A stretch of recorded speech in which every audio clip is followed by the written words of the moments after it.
मध्य प्रदेश में वन्य जीवों की शिकार पर रोक लगाने और वन्य जीव संरक्षण को मजबूत करने के लिए वन विभाग ने ऑपरेशन वाइल्ड ट्रैप शुरू करने का फैसला लिया है। यह अभियान 1 दिसंबर से 31 जनवरी तक चलेगा, जिसमें शिकार की घटनाओं पर सख्त कार्रवाई के साथ जंगलों की सुरक्षा को प्राथमिकता दी जाएगी। शिकार की घटनाओं के लिहाज से संवेदनशील क्षेत्रों में चौबीसों घंटे गश्ती दल तैनात रहेंगे। मेटल डिटेक्टर और कई आधुनिक उपकरणों की मदद से शिकारी फंदों का पता लगाया जाएगा। फंदों में फंसे वन्यजीवों को बचाने और इलाज के लिए विशेषज्ञ रेस्क्यू स्क्वाड सक्रिय रहेंगे।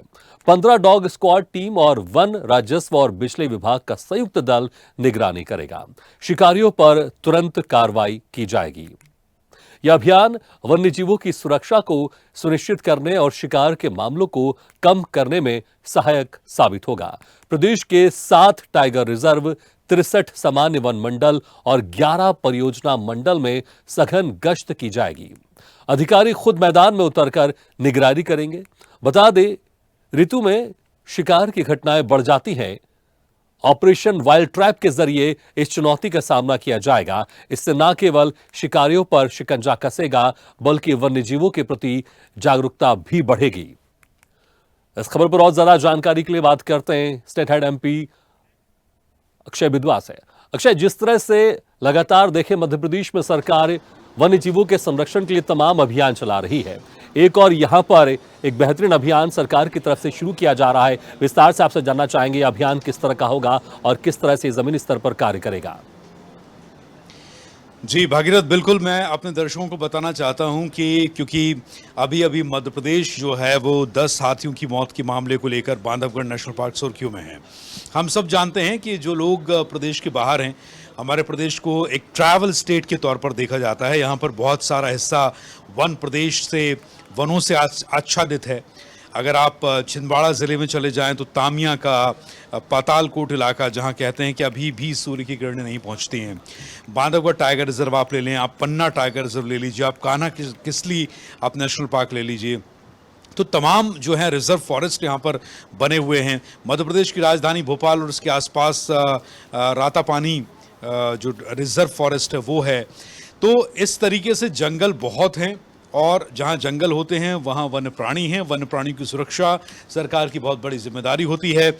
और अगर हम बांधवगढ़ टाइगर रिजर्व में हाथियों की मौत के मामले को भी ले लें तो हमारे मुख्यमंत्री डॉक्टर मोहन यादव इस मामले को लेकर बेहद संजीदा हैं। बहुत गंभीरता उन्होंने दिखाई है। सबसे पहला आदेश उन्होंने दिया था कि डायरेक्टर को निलंबित कर दिया गया था बांधवगढ़ नेशनल पार्क के इस मामले में, समय से संज्ञान न लेने के मामले में, लापरवाही के मामले में। और अब ऑपरेशन वाइल्ड ट्रैप अपने आप में ये एक मील का पत्थर साबित होने वाला ये एक मूवमेंट है, ये एक ऑपरेशन है जो वन्य जीवों को एक त्रिस्तरीय सुरक्षा स्तर प्रदान करने वाला है। वन्य जीव जो शिकार बनते हैं, यानी कि वो शिकारियों का शिकार बनते हैं, जो जिनका शिकार हो जाता है, जिनकी तस्करी होती है, उन्हें कैसे बचाया जाए, इसके लिए जंगल में एक multi layer rescue, multi layer security प्रदान की जा रही है ऑपरेशन वाइल्ड ट्रैप के जरिए। सबसे पहले हमारे दर्शकों को याद होगा या आपने भी देखा होगा कि जैसे हमारी सेना या फिर सीआरपीएफ नक्सली इलाकों में लैंड माइन को ढूंढा करती थी मेटल डिटेक्टर के जरिए, माइन डिटेक्टर के जरिए, वैसे ही अब मेटल डिटेक्टर के जरिए पूरे जंगलों को पंजों से प्रूफ किया जाएगा। वो तमाम आंकड़े जो इस तरह के कांटे नुमा स्प्रिंग से बने हुए कुछ ऐसे पंजे होते हैं, जिसमें कि जब वाइल्ड लाइफ एनिमल दौड़ते भागते रात में उनमें फंस जाते हैं, और वो लोहे के बने होते हैं और शिकारियों द्वारा लगाए जाते हैं वो प्लान करके, जिनसे कि जानवरों को पकड़ने में आसानी होती है, वो घायल हो चुके होते हैं। तो ये मेन एक बहुत कह सकते हैं आप इसको संगठित टाइप का अपराध है ये शिकार का, और इसमें इस तरह के उपकरणों का इस्तेमाल बहुत आम है, हम सब जानते हैं। और जंगली जीवों में काम करने वाले वाइल्ड लाइफ एक्सपर्ट हुए या फिर शिकार करने वाले जो शिकारी होते हैं वो आमतौर पर इसका उपयोग करते हैं। तो सबसे पहले मेटल डिटेक्टर का इस्तेमाल, 24 घंटे गश्ती दल अब तैनात किए जाएंगे। इसके अलावा डॉग स्क्वाड बनाई जाएगी। डॉग स्क्वाड इस तरह के शिकारियों को ढूंढने में बहुत अहम योगदान देगी।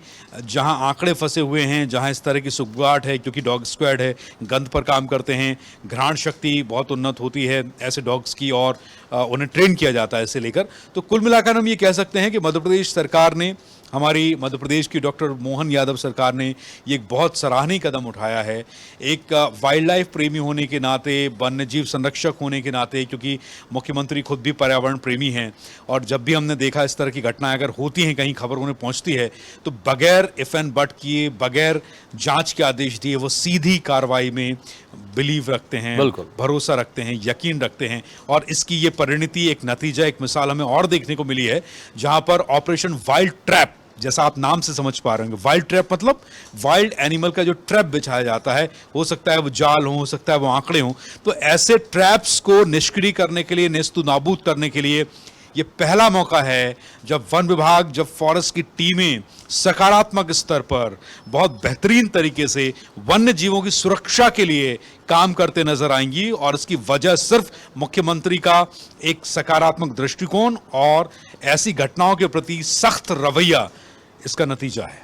बिल्कुल अक्षय, और जिस तरह से मनुष्य तभी सुरक्षित रह सकते हैं जब वन्य प्राणी सुरक्षित रहें, जब वन माहौल सुरक्षित रहे, और इसको लेकर जिस तरह से मध्य प्रदेश की सरकार, डॉक्टर मोहन सरकार संजीदा हुई है, और ऑपरेशन के जरिए, क्योंकि जब ऑपरेशन चलाया जाता है तो तमाम चुनौतियां भी सामने आती है, तमाम जो खामियां होती है सरकार उसको दूर करने का प्रयास करती है। तो तकरीबन 31 दिन ये ऑपरेशन चलेगा, और सबसे बड़ा जो एक चुनौती रहती है शिकारी, क्योंकि कितना भी अच्छा पुख्ता इंतजाम कर दे, कितना भी अच्छा माहौल दे दे हम वन्य जीवों के लिए, लेकिन शिकारी कहां से घुसकर, जंगल में किस एरिया से घुसकर वो शिकार कर देते हैं और हमारे वन्य जीवों को उनका शिकार कर लेते हैं, ये बड़ा खतरा है। लेकिन इसको यहां पर ध्यान में रखते हुए, इसको केंद्रित करते हुए सरकार ने जो अभियान चला रही, वाकई अब शिकारियों की खैर नहीं है। बिल्कुल, एक जैसा कि आपने भी बताया, 1 दिसंबर से 31 जनवरी, और ये आप देख सकते हैं ये शीतकालीन ऋतु का महीना है। जंगलों में आमतौर पर शहरों से ज़्यादा ठंड पड़ती है, और क्योंकि ठंड में आवागमन काफ़ी कम होता है, बॉर्डर एरियाज़ में लोग कम आते जाते हैं, शिकारियों के लिए एक पनाहगाह बन चुका होता है जंगल। कोहरे का समय होता है, जो विजिबिलिटी होती है जंगलों में वो बहुत कम होती है। लेकिन क्योंकि जंगली जानवर हैं, उनको इस तरीके से डिज़ाइन किया गया है नेचर द्वारा, उनकी जो खाल होती है, उनकी जो चमड़ी होती है, वो ऑलरेडी फरों से बहुत आच्छादित होती है। हर सीजन में वो सरवाइव कर सकते हैं जंगल में, लेकिन मनुष्य ऐसा नहीं है। तो मनुष्यों के लिए शीतकालीन ऋतु में नवंबर से लेकर फरवरी तक, 15 फरवरी तक ऐसा मौसम होता है जब जंगलों में उनका मूवमेंट काफ़ी कम होता है और सिर्फ जानवर वहाँ पर होते हैं। और ये स्थिति जो है वो गश्ती दल के लिए भी काफ़ी मुश्किल भरी होती है, टफ कंडीशंस होती हैं। तो इसीलिए शिकारियों को एक मौका मिल जाता है अपनी कुकृत्यों को अंजाम देने का, जानवरों के प्रति उनकी जो रणनीति होती है, जो साजिशें होती हैं, उसे अंजाम देने का। तो इसीलिए ऑपरेशन वाइल्ड ट्रैप को 1 दिसंबर से 31 जनवरी तक लागू किया गया है। ये मौका वन विभाग के लिए काफ़ी चुनौतीपूर्ण होने वाला है। आपको जंगल में जाना पड़ेगा, आपको 24 घंटे गश्त देनी पड़ेगी, और अगर गलती से भी एक भी वन्यजीव शिकार का लेकिन जो ये समय चुना है सरकार ने, जो अभियान शुरू किया गया, वाकई क्योंकि बड़ा अच्छा मौका रहता है शिकारियों के लिए शिकार करने का, लेकिन इसी समय यहां पर इन शिकारियों का शिकार होगा, क्योंकि सरकार यहां पर दृढ़ निश्चय है इन शिकारियों के शिकार करने के लिए। बहुत बहुत शुक्रिया अक्षय इस तमाम जानकारी के लिए।